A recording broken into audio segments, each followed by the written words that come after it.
Jackii Molsick, and I'm going to be giving a demo today on the use of Masa paper to achieve a batik-like effect. Masa is great because it will give you the crinkly, veiny effect that we see in traditional batiks, but without the use of wax or paraffin, which is not only a mess to use, but it's also smelly and it gives off petroleum fumes, which aren't so healthy for you.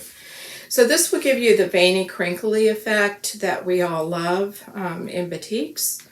And it's a lot of fun to paint on. I think you'll take a look at some of the things that I'm going to show you and agree with me. If you're a tight painter, you'll loosen up because it's impossible to get very tight realism with this particular technique in paper surface. I'm going to show you, this is the Masa. And I'm going to show you how to prepare it today and then give it time to dry, and then we're going to paint on it. So the Masa paper is the traditional oriental paper. It was used for goyotaku and sumie and some other techniques. It has a smooth side and a little bit of a rough texture, but once you get the paper wet in the preparation process, you won't know what side is smooth or what side is wet. So I mark an X right on the corner of the smooth side. That's the side you want to paint on. Although I will tell you that I think probably I've forgotten to do that a few times and have painted on either side and they both work. But if you're going to do it properly, you'll want to know that the X needs to go on the smooth side. I'm going to show you now a painting that I've done. This was done on Masa. I'll bring it up to the screen. Okay. You can see the crinkled effect in here, and it makes an excellent texture for things like old walls as a background. The flamingos that were used in the promo of this piece, you can see some of the grains in here and wrinkles. So it's a fun texture, and it helps you with the problem of what to do with the background.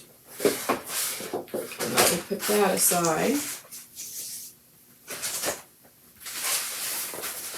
And I'm going to show you now some examples of different colors of paper.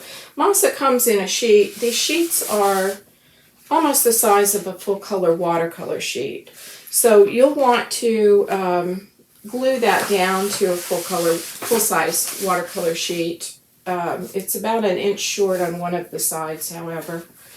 And then after I get them affixed to the paper and everything and they're dry, I will cut them in half sometimes, or sometimes I'll just use them as a full sheet.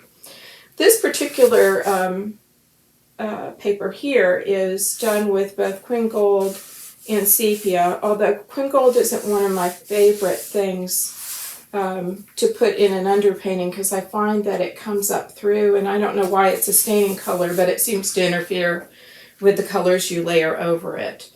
So that's that. This is using a permanent ink, and you can see how dark that is. This is a method, this type of painting was used by Jackii in a lot of his paintings, and he uses permanent ink, or used permanent ink in his, so I thought I would experiment with that.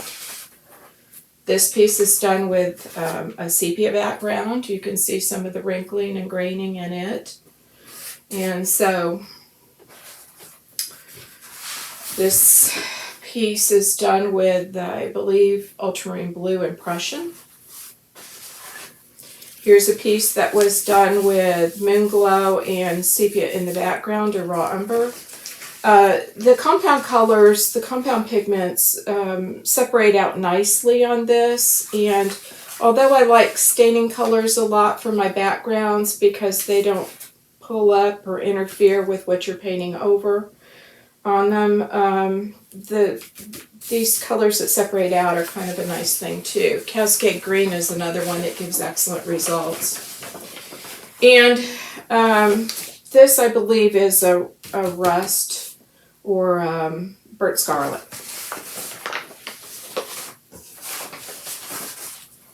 Okay, so now I'm going to show you how to, I'm going to pull the sheet back out here, prepare the paper with your painted background. So before I start with the paper, I mix up my paint first. Today I'm going to use phthalo blue with a yellow shade. I have about a half a cup of, or half an inch of water in this cup.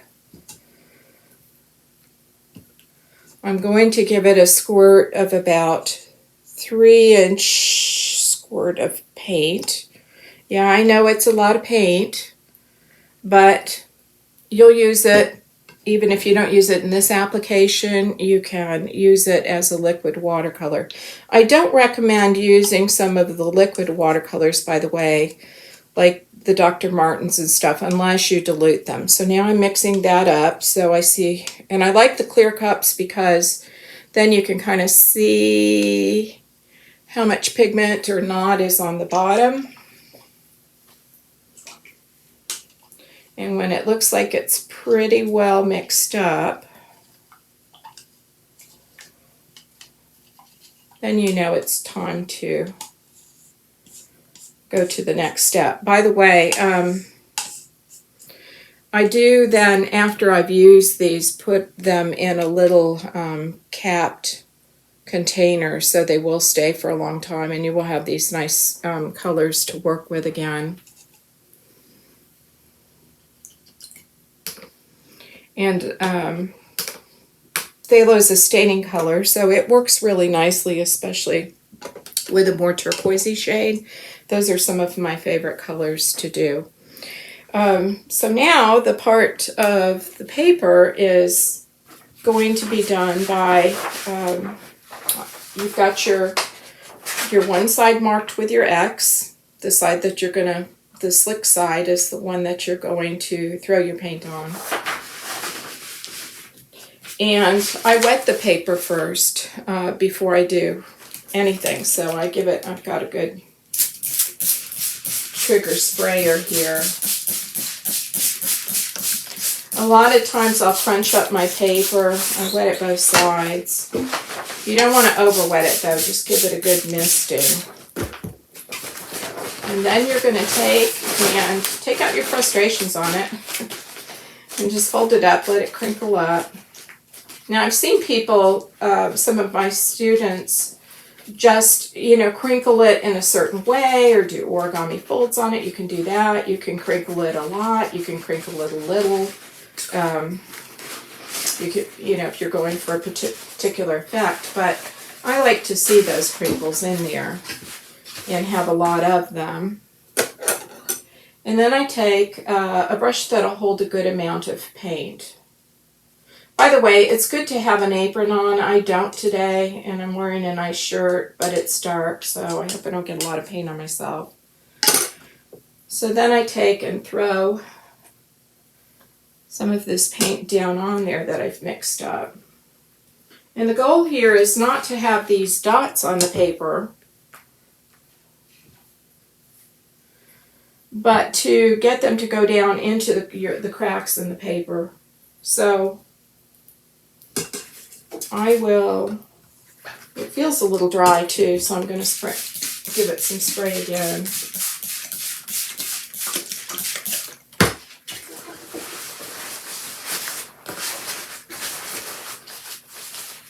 Crinkle it once again. Now you can see I'm getting some nice action happening down in the folds of the paper. I do want to, you might want to think about where you want to leave some white in this for your painting. Traditionally I'll leave some white, and I use a rule of thirds as my guideline for my center of interest. I'm spraying this again. But I do have a fair amount of white area here. And then I'll take after I've done this and pick up some of that excess color on top of the paper.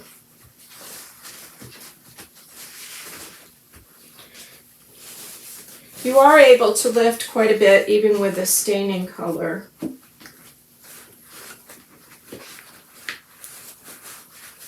And I would recommend having a good quantity of paper towels. I have a roll right here off to the side.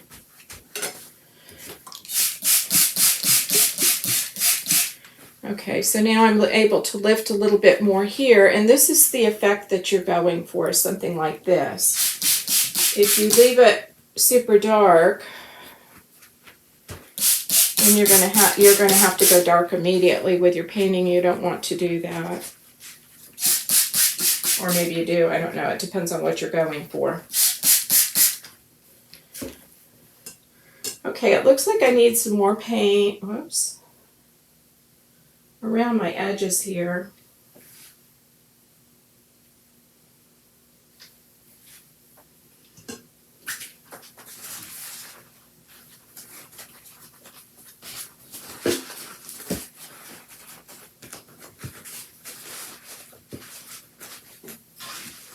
Okay.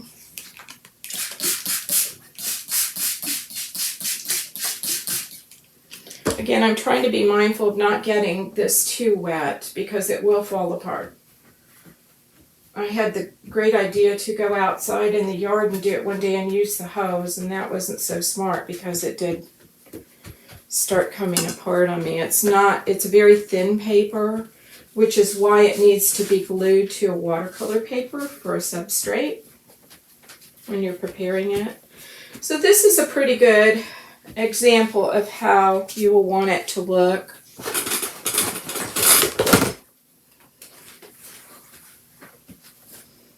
Let's pick up a little bit here. It's amazing that it does, that this will still come up.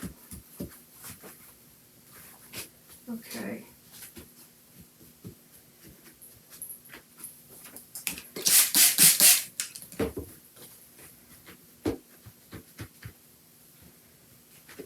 Okay, so that's my crinkled effect on the paper. And I'm going to take one of my boards here and gently lift this onto this, since I didn't have it under there to begin with. And I'm going to let this dry for about 5 to 10 minutes. You could hair dry it, I suppose. But I'd give it a few minutes for the color reaction to finish taking place before you do that. And again, be aware because the paper can tear easily at this point. If you do get a tear, in the next process we do glue down, so some of those tears are forgivable, especially if they're on the edge. You can see that my paper is now pretty much dry. You can hear that it's dry actually. And at this point, I'm going to glue it down to my substrate paper. And I have a piece of 300-pound hot press arches. You could use the back of an old painting. Don't use the painted side, however, because you don't want that paint to come through when you wet this with the glue. But you could use the back of an old painting, or I know 300-pound paper is precious. You can also try to find the cheapest brand that you can on sale. But I like to work on 300-pound. Some of my students also use 140-pound, and they've had good success with it, and it doesn't seem to buckle too much. So if you like that, then I would use that. If the cost is a prohibitive factor for you and you don't have 300 available. So either way it works. I like the stiffness of 300-pound because when I paint on this, I work on it flat. So therefore, I like to be able to turn and give my paper, take some abuse a little bit. So now you can see the paper has dried quite a bit lighter than it was. Remember, that's why I wanted to mix up such a dark solution to begin with, and I used a lot of water lifting. So there is that. Here's the back side. So that I found that that's usable as well. If you don't like how dark the front side is, turn the back side over and look at that. I've also put some paper towels down around this because the glue is a little bit messy. I use a, you could use any sort of jar, I suppose, but I've got an old Pillsbury frosting jar that I use, and I have my glue mixture in here from previous times. But you can use, I use Elmer's glue, the original. Somebody told me that the school grade is also something that you can use, but the school grade is washable, so I don't know about how that would hold together with watercolor paper or whether that would mess up. So I've used the Elmer's glue. Don't use the wood glue because it is waterproof, so you it would resist the paint that you put on. But I would use about a half of this, and I do buy this by the big handled jar at Office Depot.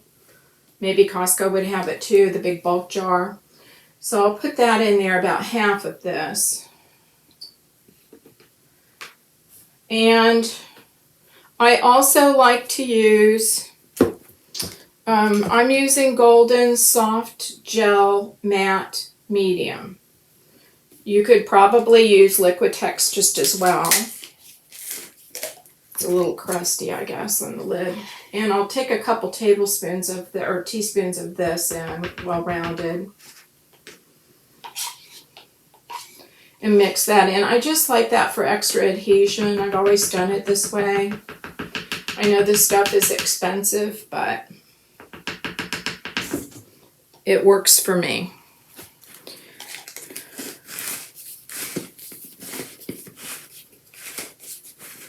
And I have this plastic teaspoon that I'm using. I just mix that together real well.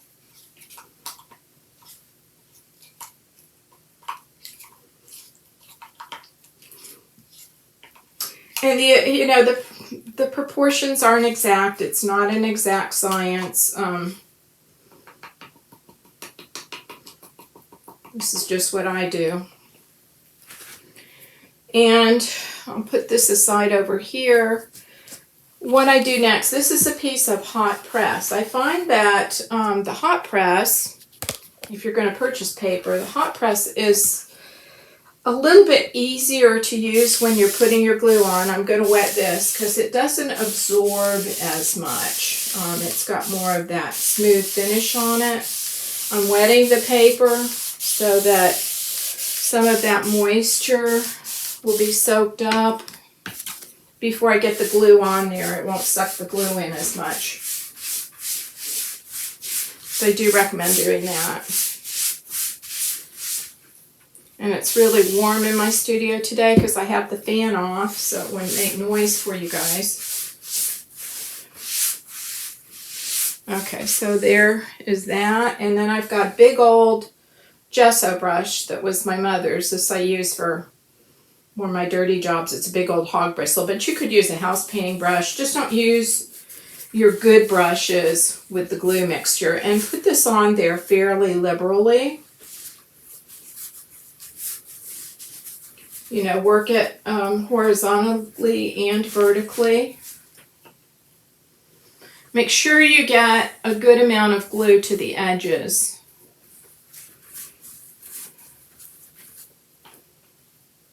And we'll test that too once we put our masa paper on this. I work quickly because I don't want the glue drying on me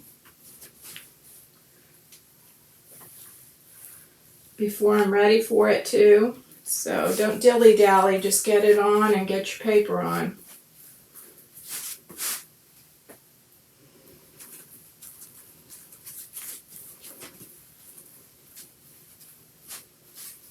Okay, this looks pretty good. I'm looking at it sideways with the sheen on it, which you might not be able to see. I'll set that aside. Bring my paper back over. Now, I should mention again, your paper is not exactly the size of the watercolor paper. You're going to be short on one side, this side here, or whatever side you're working on. I smooth this down.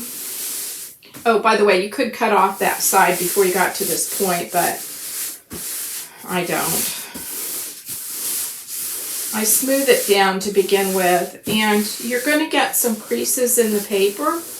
That's just the nature of the beast. Just try to smooth out any air bubbles and make it as smooth as possible.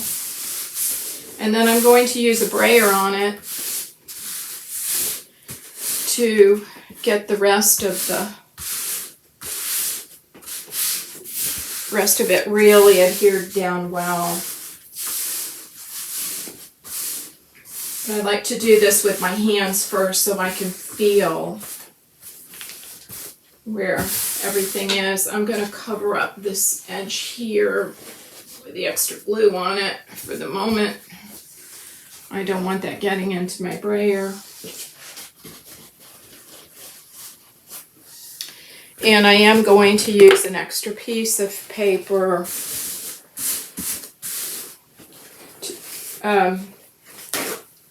this is my paper towel. When I use the brayer and put it down near the edges, I start from the middle and I work out just like you would if you had a pie, you were rolling a pie crust to get it evenly.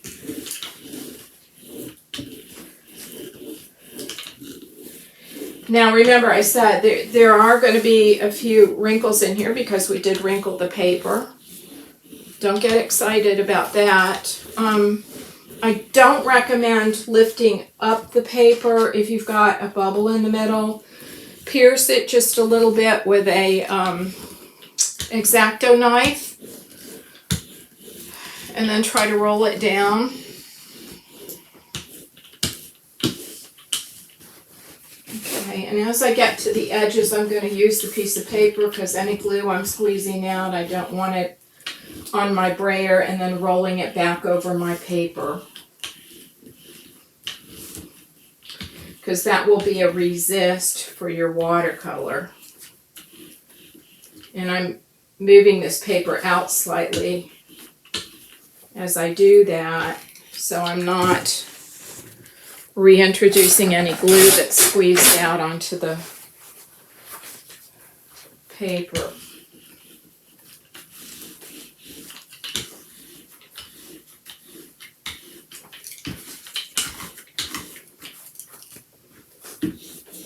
Again, you have to work fairly quickly with this because it is in the process of drying once you put it down. And I probably should put my brush in my jar of water, or my bucket of water there, since it does have glue in it.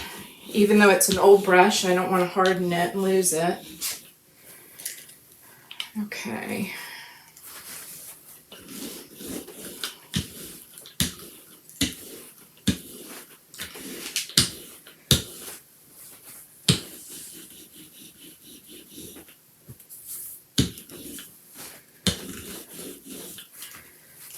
When you're finished with that and you're satisfied you've got it adhered pretty well, you need to test the edges. There will be some edges loose. It's just the nature of the beast. So if they are a little loose, like I have some here, I'll take my brush again with the glue on it and put some more glue in those areas.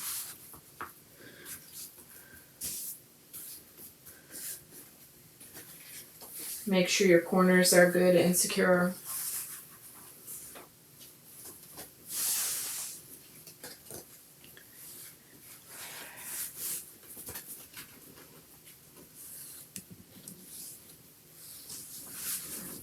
So there is that.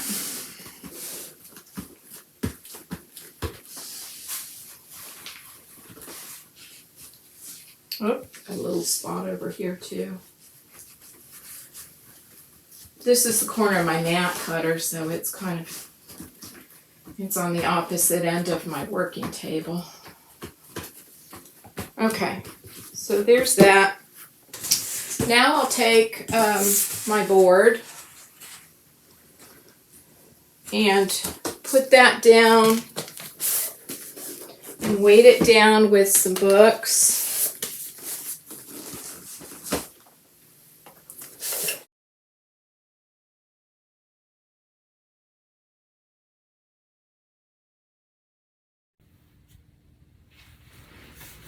Okay, I'm back. It's about 5 days later.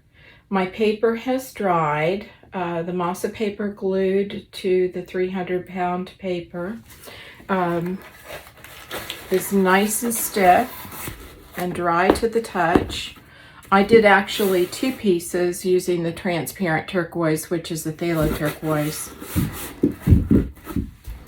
And the second piece, I have transferred my drawing onto the Masa paper. It's a large blue crab. I'm planning on doing a series of Florida sea life, and this will be the start of that. And I'm anxious to do it because I've been waiting a long time to do this particular subject matter. Now, as far as getting your drawing onto the Masa paper, there are a couple of different methods you could use. I don't recommend drawing the subject matter out first and then going through the process of crinkling and wetting it, because you're liable to lose a good part of your drawing in that process with wetting the paper beforehand. You could use a grid transfer type thing. You could use Sorel, which is a graphite transfer paper. I draw my subject matter out on tracing paper beforehand. So I used several sheets of this Canson paper, tracing paper, and taped them together to get a large enough piece to make my crab. I draw my crab out. The crab was drawn out in pencil, as you can see here. And then what I do on the opposite side of the paper is use a pastel piece of pastel, to outline what I've gotten, my drawing. Then I go back and transfer that onto the paper. I saved a few of the legs here so you could see my process. I like this because rather than using graphite or maybe watercolor pencil to put on the back for the lines, they don't always dissolve, the watercolor pencil. And this graphite, or this, the graphite will impart black into your painting. This particular method, the pastel will just dissolve. So I want to line it up close to where I had it before. And then show you, I can just take a regular pencil and trace back over these lines to get the rest of the drawing transferred onto the Masa paper. I like this method because using the tracing paper to do your design first gives you an opportunity to work out any details that you want to put in your painting. And if you need to do a lot of erasing as you draw, I would suggest this. You don't want to be doing a lot of pencil erasure on this paper because it's very soft. You also don't want to use masking fluid for this particular process because, again, the paper's soft and you will tear up the paper when you go to remove it. So I would plan your whites carefully. That's what I'm going to do with this particular piece. My crab, I have a photo that a couple of reference photos that I'm working from. I wanted to do a female blue crab. They're the ones that have all the color on them when they're mature.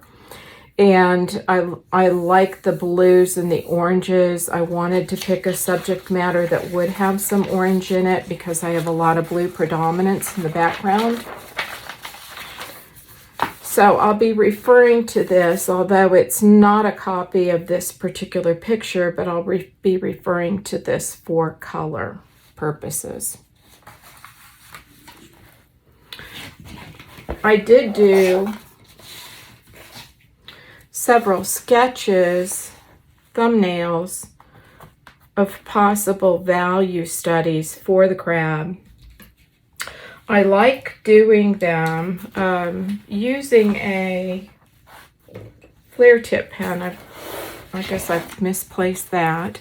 But the classic flare tip pen that we all used to use in the 70s or 80s are available at Office Depot or Staples or whatever office supply you use.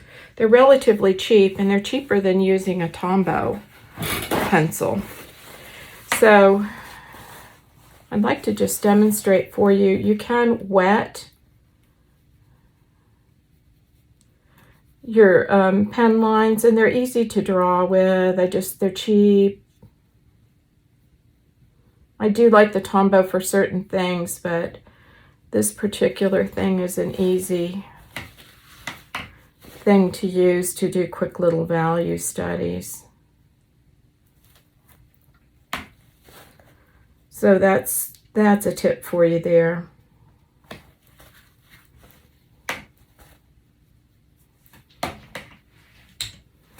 Okay, let me put that away.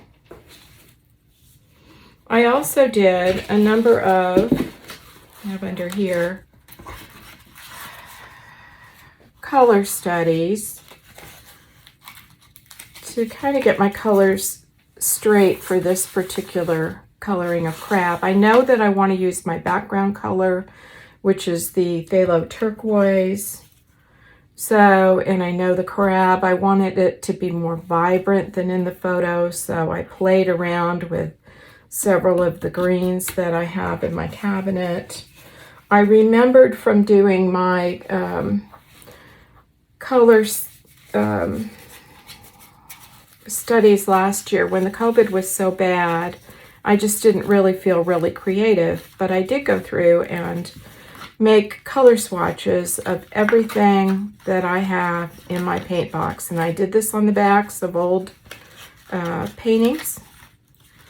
If you don't have a lot of extra paper laying around, you can use old paintings. We all have those. And chose my basic colors. I know, of course, the transparent turquoise would be part of the mix. And I also wanted to have a nice orange color, and went through some of my reds to find something. I'm going to be using a combination of both organic vermilion and my red rose deep and Indian yellow made a nice combination of orange in here. It's hard to get a nice transparent orange, so that's what I'm going for. By the way, the Sennelier Indian yellow has PY153 in it, which if you've been around for any number of years painting, you know PY153 was our gamboge color that we loved so much before they changed it. So this is a combination of PY153 and PY154. Just a word to the wise, we all loved how the PY153 behaved. This has some of those properties, so I thought I'd share that tip with you. Okay. I knew I also wanted to get some color separation in the crab's back. Green apatite is one of those colors I remembered when I was doing my color swatches that separates out and gives interesting texture. You'll notice in the photo of the crab, it has some of that in their backs. And I also used a little bit of salt. I'll be using some Junebug today. My turquoise mixed with that, the apatite, and then of course my reds and yellows.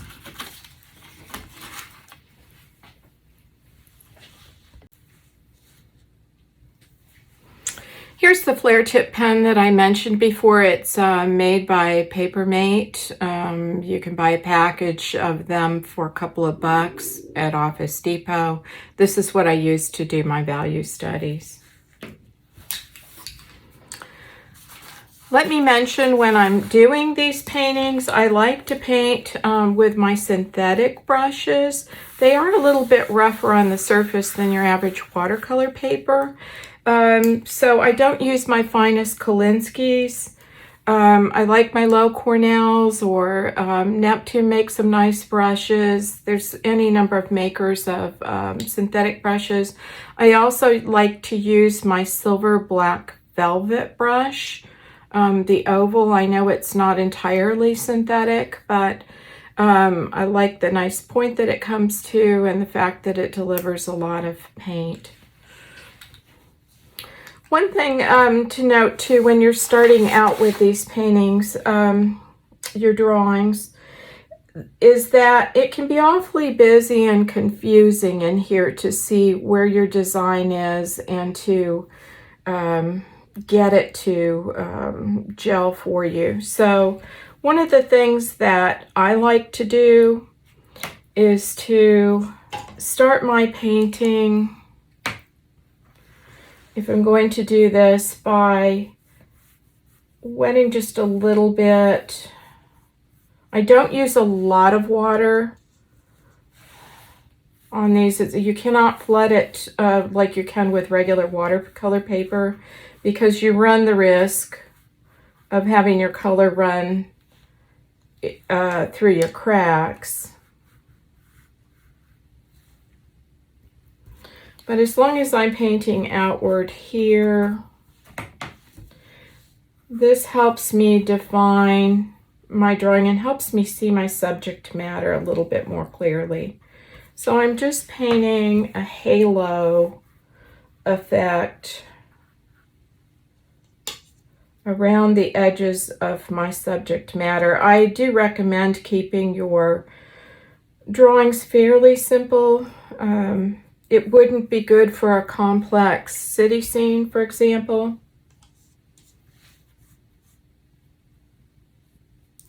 But you'll have a lot of fun with it for other things. It does help you loosen up because you can't be real tight with this particular technique.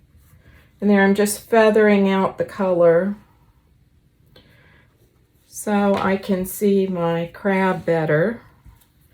And I'm going to start working on the claws to begin with. I've lost a little bit of my drawing here, but no matter. I'm wetting first, and then I'm going in with my transparent turquoise.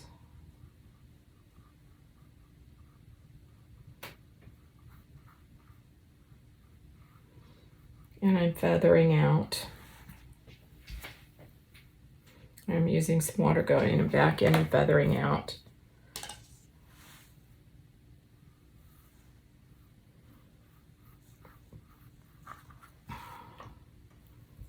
Here I'm putting down the transparent turquoise. I'm hoping you can see that.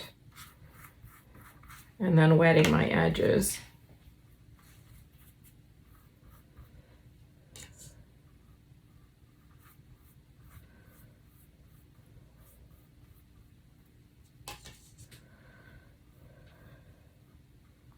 But I don't wet large swaths of area and then go back and let my color run. I tend to do small portions at a time, if you will. Okay, and you can see that kind of increased some of the visibility here of those veins.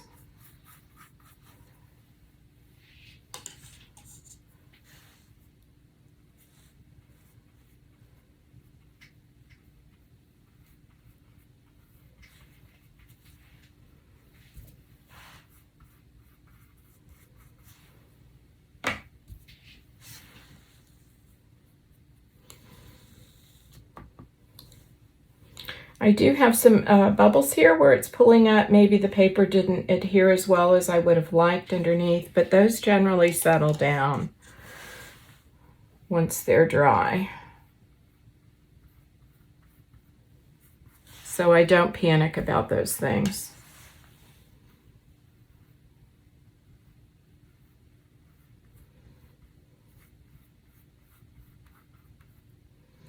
And you can tell by doing this, it helps you see your subject matter a little bit better by negative painting around it. It isn't always necessary, but I'm just showing you this because as a newcomer to this technique, it may be helpful for you. This masa paper with a very wrinkled effect also is great for textured walls. If you have a painting where you have maybe some textured walls in it or a textured vase, it's a very nice technique for things like that.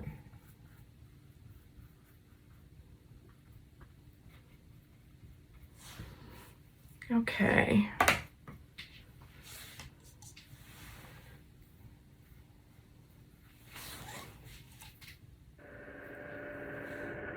Okay, my background has dried, and now I'm going to start on the claws. I'm going to use my Indian yellow, my organic vermilion, and my red rose deep for this, using a round brush because the area is smaller. It's a round pointed brush.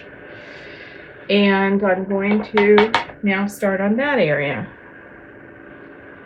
I have covered up some of the leaks that came in under the cracks with my watercolor ground, and that's dry.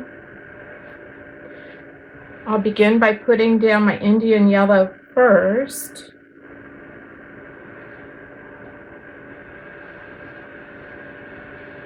And you can see from my photo that the female's claws are tipped red. They're also red on other parts of their bodies. But I wanted to have a warm area. This is organic vermilion. So I'm letting that mix. And now I'm putting red rose deep down.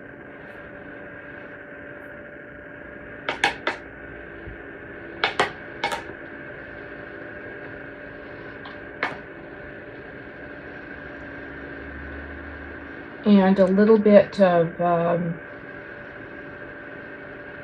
mineral violet on the very tip of the claw.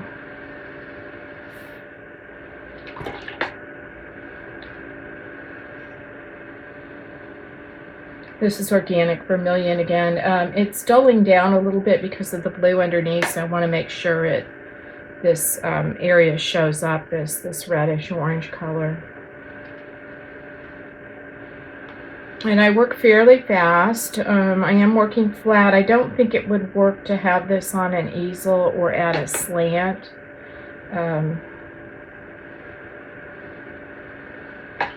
It's easier for me to work this particular way with this. You don't want water running all over the place. It wouldn't be the type of painting you could do that with this rough surface.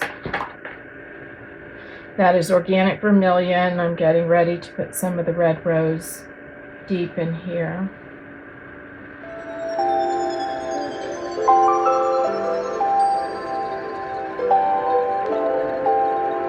I think the rose is appearing a little bit brighter, so I'm going to go over this area too with that.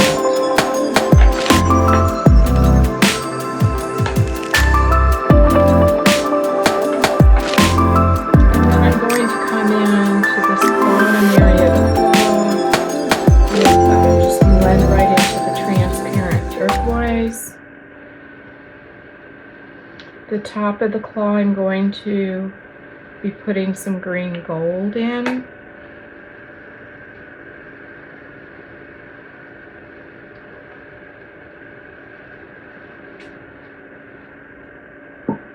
When we mixed up all that turquoise in the beginning, I bet you guys were thinking you would never use all that, but you can see it comes in handy as you go along here.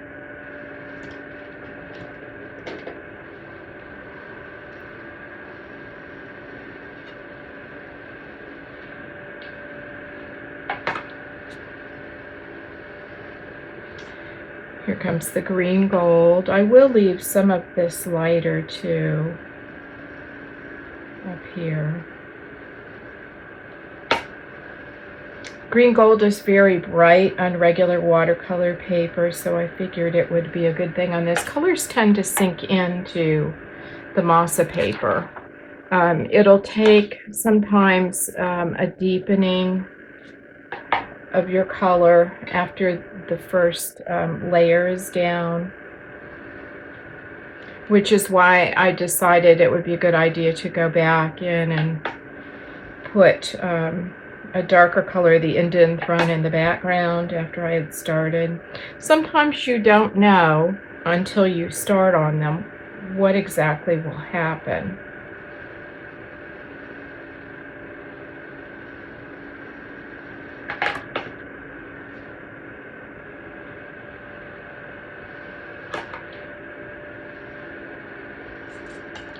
And back to the transparent turquoise.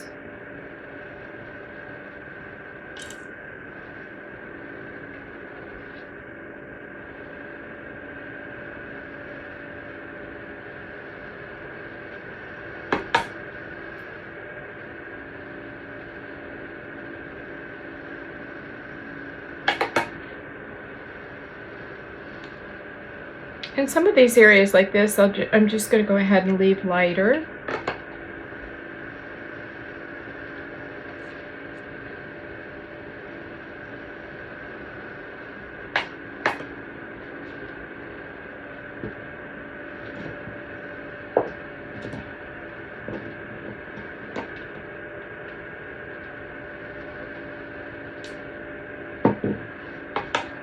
I needed to get some sap green out quickly. Here I'm just going to put some accent of the sap green in at the arm joints of this crab. And around this area here.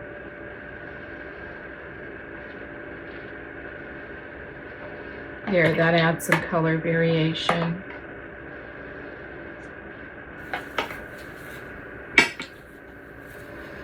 Okay, I have the claws done now. I am having a little bit of bleed through here, so I'll again correct that with some watercolor ground. But now I want to work a little bit on the body of the crab. I am going to be using green apatite and green gold and sap green. Green apatite is a Primatech color made by Daniel Smith. It's a very nice color that granulates nicely. This is that. But it has some kind of fun properties about it, so I thought it would be fun to experiment with on the paper. I do want to lighten this a little bit.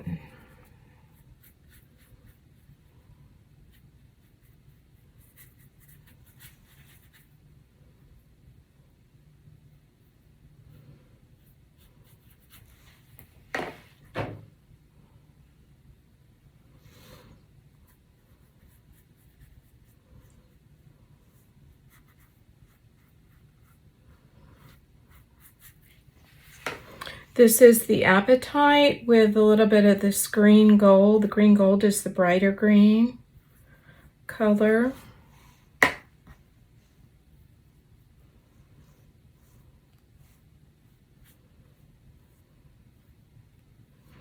Because the actual picture of the crab is kind of a dull, I would call it like an army green. I know that they're a little bit more camouflaged in real nature. But I like to over-exaggerate some of my colors.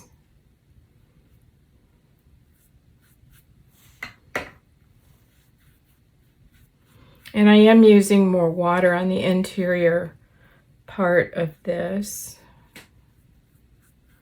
This is green gold.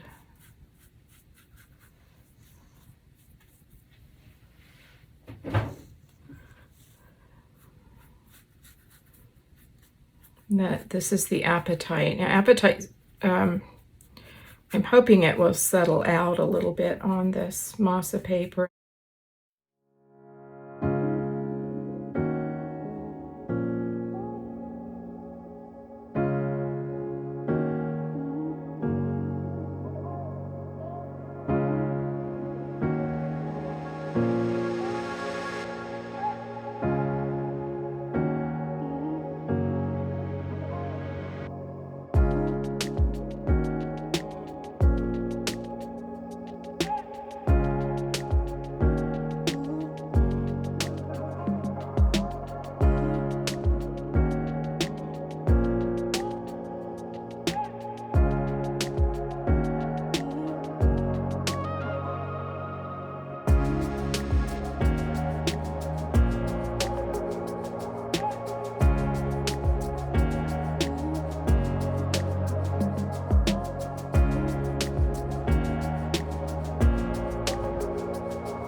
And now I wanted to darken some of the area of the shell.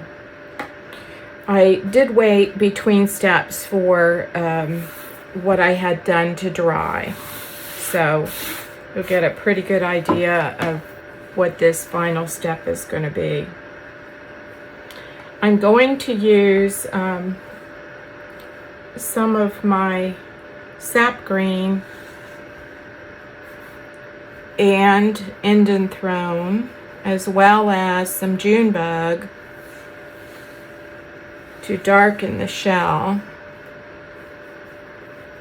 in some places. And I do want it to remain a very fluid looking thing, I guess I would say, a wet thing. This is some of my concentrated color, the June bug, and you can see how nice the veining is coming out in the paper.